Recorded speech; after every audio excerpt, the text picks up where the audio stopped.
How important are GCSE results for your university application? Because why are you stressing about them if they don't even matter? Look, I am going to be brutally honest whether you like it or not. At the end of the day, the extent to which your GCSE results matter depends on the university and the type of school you go to. Allow me to elaborate. When you finish your GCSEs, you will have something called an average point score. Universities will look at this and they will look at your individual grades. Your average point score is just all of your GCSE grades 1 to 9 added up and then divided by the number of GCSEs you did. Then obviously, if your average point score is a 9 but you only did 2 subjects, that's not going to look fantastic compared to an applicant who's got 12 GCSEs at grade 9. So they use both average point score and they do look at your GCSEs overall. So if you've got like a 2 in a language, don't stress about it. They also compare your average point score and your individual GCSE grades to your school's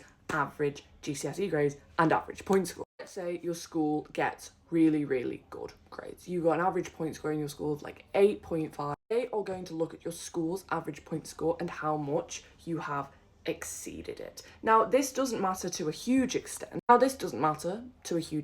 If you get fantastic grades. Like if you get all grade 9s and 2 8s, it doesn't matter about those 2 8s, no matter what school you go to. If you went to the best school in the UK, it still wouldn't matter. But let's say you got fantastic grades and you went to a school where the average point score is significantly lower. Universities will look at this and realise that you've ranked really highly in your year and that you have had to put a lot of hard work. Obviously, anybody getting those grades has to put in hard work, but I hope you understand the point of contextualisation. As in, if you get really average grades at a really highly performing school, they will look at that and be like, ooh.